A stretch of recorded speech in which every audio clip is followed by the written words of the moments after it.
Je vous en conjure, fille de Jérusalem, pourquoi vouloir réveiller l'amour avant qu'il le veuille? Cantique 8-4.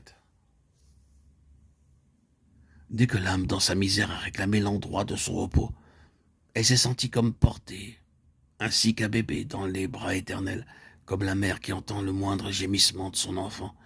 Ainsi, du bien-aimé qui entend le plus faible appel de celle qui lui appartient, il répond au cri de celle qu'il a rachetée. Me voici. Ésaïe 58-9. Alors qu'elle s'agitait, qu'elle disait sa plainte et ce qu'elle voudrait qu'il fût, il gardait le silence. Mais à son premier cri de détresse, il s'est trouvé à ses côtés pour la soutenir et l'amener en son repos.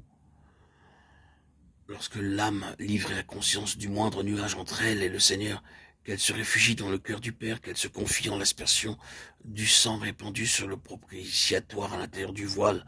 Si quelqu'un a péché, nous avons un avocat auprès du Père, Jésus-Christ, le juste. Il est lui-même la propitiation. 1 Jean 2, 1, 2. Le Seigneur prend soin maintenant de celle qui s'est réfugiée en lui. Il s'élève contre les filles de Jérusalem qui veulent l'éveiller et leur dit de laisser s'arracher à ses soins.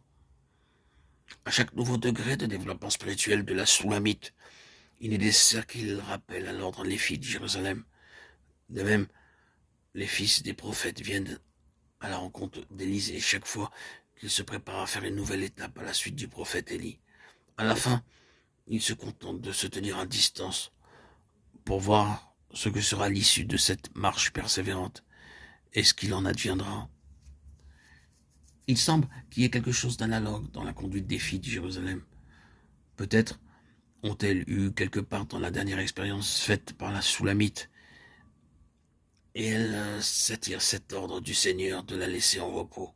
Ou bien, discernant que l'Esprit de Dieu est avec elles, ces personnes l'ont pressée d'aller ici et là, sans comprendre qu'en dehors de la volonté du Seigneur, elle n'est qu'un vase vide, inutile.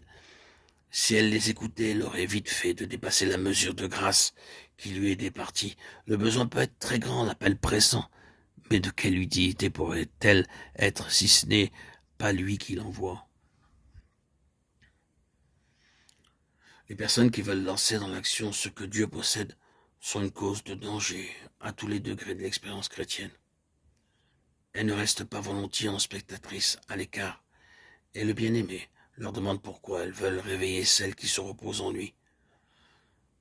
L'amour du bien-aimé la réveillera et la ramènera à l'action quand il le voudra, lui, car c'est lui qui opère en elle le vouloir et le faire selon son bon plaisir.